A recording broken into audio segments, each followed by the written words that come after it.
What's up, everybody? Scott Kettner here, and today we're going to discuss some Pandeiro technique. Starting off, if you're right-handed, most people would hold the Pandeiro in the left hand, and that's what we're going to start with today, is holding the Pandeiro. It's a very important step, and I highly advise everybody start with holding the Pandeiro before you try to get into playing any of the groove sections of these videos. So holding the Pandeiro, first, what you're going to do is you're going to start off by setting the Pandeiro across your knuckles in your left hand. And you just want that Pandeiro to be right there across your knuckles. You don't want the Pandeiro to come into the palm of your hand. Again, just keep it right across your knuckles. On the bottom of the drum, you're going to let your fingers just wrap around the frame. You don't want to squeeze the drum. You don't want your fingers coming up here. You just want your fingers to lightly wrap around the frame of the drum. And you should be able to hold the drum out like this without having your thumb across it. So the drum is just resting across my knuckles. Again, the fingers wrapping around the frame of the drum. The next step is you're going to rest your thumb right across the rim of the drum, just like that. Okay, just to balance it out. Now, if you can look here, you can see I have a gap here in my hand. Again, I'm not letting the drum fall into the palm of my hand. This is very important. Letting the drum rest across my knuckles, and I've got a big space right here in my hand. Very important part of this technique. Now, once you feel comfortable with this, once you're able to hold the drum out straight with the drum resting across your knuckles and then resting your thumb up against the rim, now what you want to do is you want to think about your left arm. You don't want your arm straight out.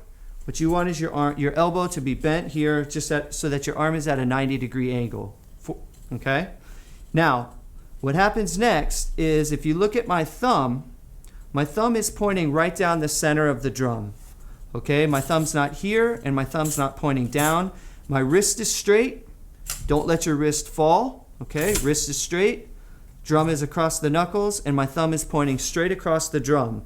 So I've divided the drum into two halves. Okay, my thumb is creating an axis through the center of the Pandeiro. Now, with that axis in mind, usually you've got a jingle right at the end of this axis. And if you look down the center of the drum, your thumb is pointing right through the center. Okay? Now what we're going to do is we're going to develop our left wrist technique. The left wrist technique is very important for playing the Pandeiro.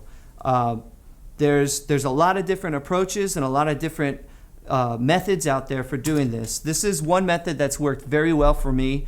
I learned it through Marcus Suzano, a great Pandeiro player in Brazil. So what you're going to do now that we have this axis and our thumb is pointing through the center, our arm is at a 90-degree angle, our wrist is straight. Again, don't let your wrist fall. Wrist is straight. We're going to start turning the Pandeiro from side to side. Okay? And this is what you want to do. You want to start off really slow as you're turning this side to side.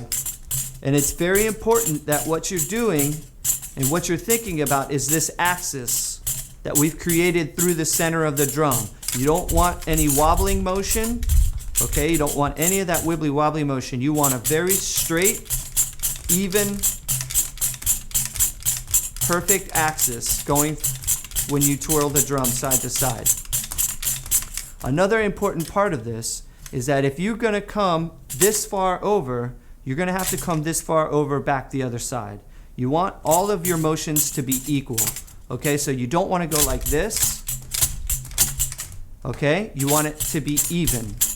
Okay, so you're going to want to do this for as long as you can. Because the other thing that we're doing is we're building technique, but we're also building stamina. One of the biggest complaints I get from a lot of my students is that they can't play for a very long time at one sitting.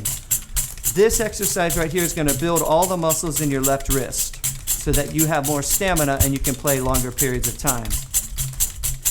You want to practice this so that you can get it at a moderate tempo and still keep balance of the drum. And hold the drum as steady as you can. Okay? Now the other thing we're doing, that we're working when we do this exercise, is the jingles. Okay, we're working the jingle sound. What you don't want is a really washy jingle sound. You want a very articulate, straight jingle sound that you can hear all of the notes playing. You want a dot dot dot dot dot dot dot dot dot dot dot sound, and you don't want that washy sound that some people get when you're first starting out. So work towards that, okay? Work towards a very even sound in the jingles and a very even axis and balance of the drum. One of these, this is a great exercise for you to start working on. You can put on a metronome, you can put on a song, and just start playing along. And this will get your jingles even, your axis even, and it'll build stamina in your left wrist.